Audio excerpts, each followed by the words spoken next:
Olha só, gente, nós conceituamos o fenômeno da dilatação térmica como sendo o aumento da dimensão do objeto com o seu aquecimento. Na verdade, é a variação da dimensão do objeto com o aquecimento.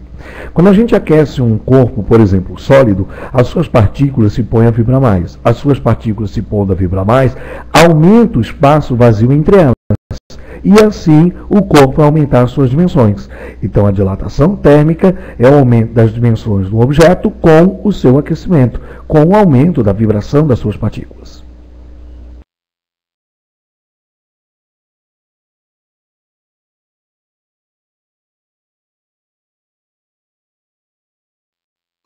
A primeira dilatação que nós vamos estudar é a dilatação dos sólidos. A dilatação de um sólido ela pode ser do tipo linear, superficial e volumétrica. A dilatação linear é aquela que acontece em uma dimensão. Na verdade, é porque as outras duas são praticamente desprezíveis. O tamanho do corpo, por exemplo, em largura e em espessura é muito menor que o seu comprimento. Essa é a dilatação linear. Temos como dilatação linear a dilatação, por exemplo, de barra, e assim por diante. Quando estudamos a dilatação linear, nós temos o aumento da vibração das partículas e o aumento da dimensão do objeto. Dá uma olhadinha na figura aí, na dilatação, por exemplo, de um fio. Aumentou a temperatura, aumentou a vibração, aumentou a amplitude de vibração. Então, a distância entre as partículas daquela barra, daquele fio, daquela haste. E assim aumenta as dimensões do objeto.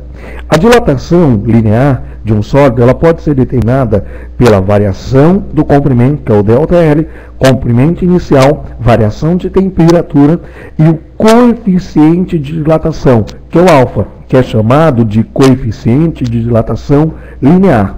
Esse coeficiente de dilatação linear, ele depende de cada tipo de substância. Se a gente colocar, por exemplo, dentro de um forno, um fio de aço, um fio de ferro, um fio de alumínio a ser aquecido, após, estando eles no início à mesma temperatura inicial, poderemos notar que após o aquecimento, a dilatação sofrida por eles não será a mesma. Por quê? Porque cada tipo de material tem a sua dilatação diferente, a facilidade de vibração de aumento de dimensões diferentes. E isso é dado pelo tal coeficiente de dilatação. Neste caso, coeficiente de dilatação linear.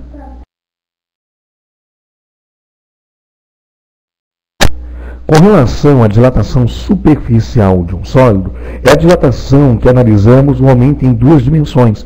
Por exemplo, largura e comprimento, uma dilatação mais significativa do que a dilatação em espessura. Nesse caso, na dilatação do tipo superficial, nós podemos determinar o aumento da dimensão desse objeto, dessa chapa, dessa placa, através da equação abaixo. ΔS igual ao S0, que é a superfície inicial, coeficiente de dilatação superficial, que é o beta, que equivale a 2 alfas, e a variação de temperatura, diferença de temperatura ocorrida. Então, essa equação, para se determinar a variação da superfície, da dimensão de uma chapa de um objeto que tem duas dimensões superiores a uma terceira. Olha só, uma questão comum de aparecer em provas de vestibular é sobre uma chapinha com um furo no meio quando essa é aquecida, quando a chapa é aquecida. Quando a chapa é aquecida, aumenta as suas dimensões. Na verdade, aumenta a vibração das partículas, aumenta o espaço vazio entre as partículas devido ao aumento de temperatura. Gente, tanto a chapa quanto o furo aumentam as suas dimensões. Por quê? Porque se o furo diminuísse, as partículas da borda mais externa do furo ficariam muito próximas uma da outra. E aí, com o aquecimento, nós não teríamos a dilatação, e sim a contração. Aumentou a temperatura? Aumentou. Aumenta a vibração das partículas, aumenta o espaço vazio entre elas, aumentando assim a dimensão do objeto.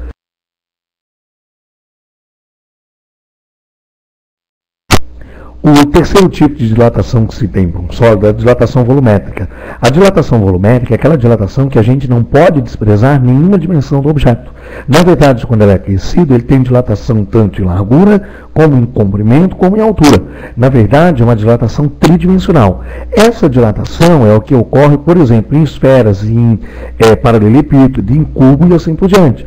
A dilatação volumétrica de um sólido, podemos perceber, por exemplo, quando aquecemos uma bolinha, que anteriormente passava uma abertura.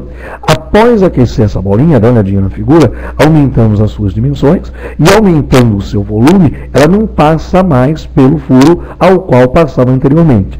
Após o resfriamento, é que teremos de novo uma dimensão para a esfera que permite com que ela passe por essa abertura. Novamente, aquecemos a esfera aumenta a vibração das suas partículas, então aumenta a temperatura, aumenta o espaço vazio, aumenta o seu volume. Esse aumento de volume, ele pode ser determinado pela equação que está aí. V0, que é o volume inicial, variação de temperatura, que é o delta-teta, e o gama, que é conhecido como coeficiente de dilatação volumétrica, que é 3 alfas.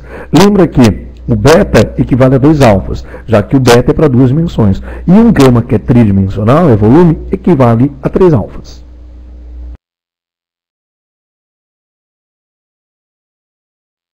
Na construção, por exemplo, de uma ferrovia, dá uma olhada na figura abaixo, tem que ser levado em consideração a dilatação dos trilhos.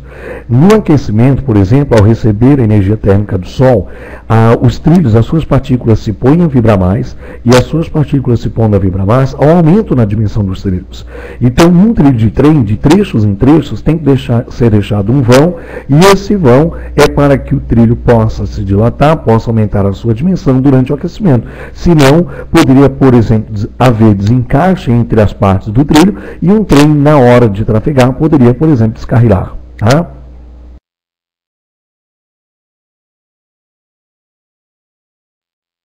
Na construção de pontes e viadutos, a dilatação ela também tem que ser levada em consideração. O concreto, o ferro, por exemplo, quando ele aquece, ele se dilata. E, portanto, nas cabeceiras de ponte e viadutos é deixado um vão, um buraquinho, para poder ter um aumento das dimensões com o aquecimento.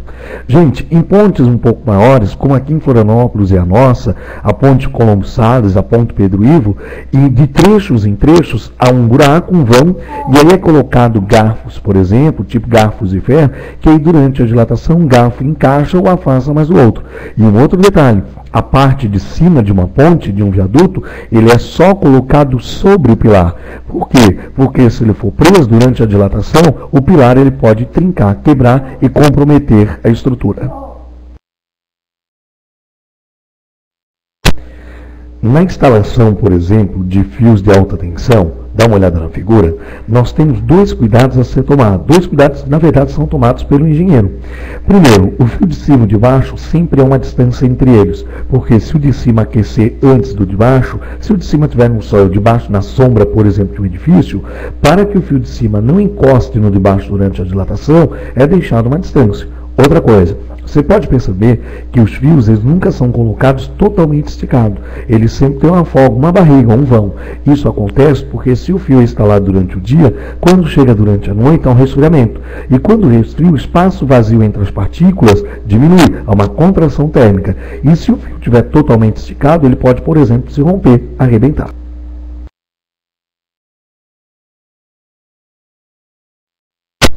Olha só, lembra que um líquido ele não tem forma própria. O líquido, na verdade, ele adquire a forma do recipiente em que ele é colocado. Então, o líquido, a dilatação dele é apenas a dilatação volumétrica.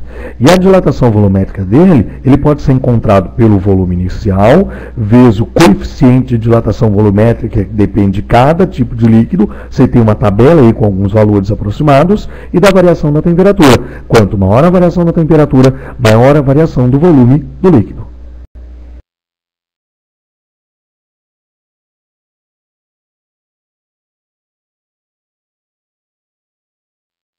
No estudo da dilatação de um líquido, por exemplo, vamos encher um recipiente com determinado líquido, dá uma olhada na figura então, note que ao aquecer o recipiente com o líquido interior, um pouco do líquido vai vazar.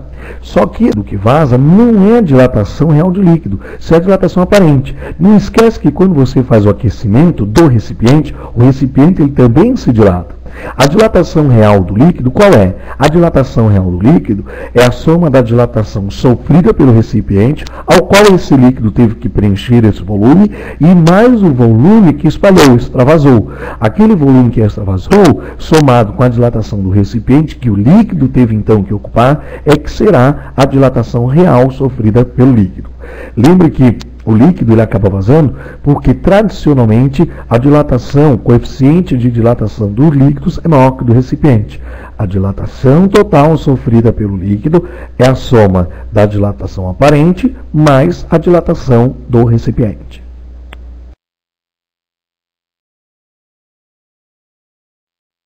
A gente acha que sempre que se aquece uma substância, um líquido, ou quando se aquece, por exemplo, um sólido, há um aumento nas suas dimensões.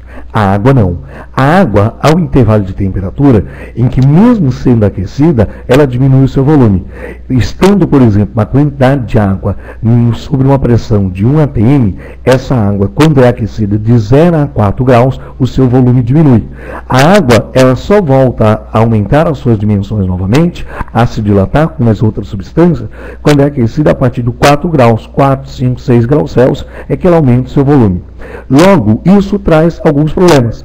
Quando a gente bota, por exemplo, uma garrafa com água na geladeira, lacrada, fechada, uma latinha de refri, uma garrafa, por exemplo, plástica com água ou com cerveja, nós temos um aumento da dimensão da água de 4 para o 0. Do 4 para o 0, o volume da água aumenta e o volume do recipiente diminui.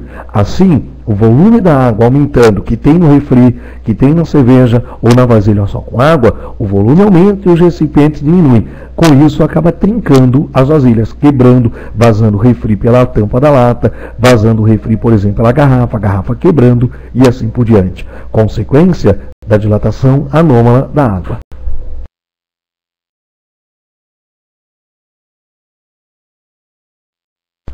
Se você tomar, por exemplo, colocar dentro de um copo uma quantidade de água a 0 grau e um cubinho de gelo também a 0 grau, você vai perceber que mesmo o gelo sendo um sólido, ele vai flutuar, ele vai ficar em cima. Quando a água, por exemplo, está congelando numa forminha com gelo, você deve ter notado que o gelo ele fica na parte de cima também. Por que isso acontece? Porque de 0 a 4 graus, o volume da água e a sua densidade aumenta. Na verdade, a água no seu estado líquido, então, ela é mais densa que um cubo de gelo a 0 grau. Por isso que o gelo ele vai para cima e a água ela fica embaixo. Consequência, novamente, da dilatação anômala da água.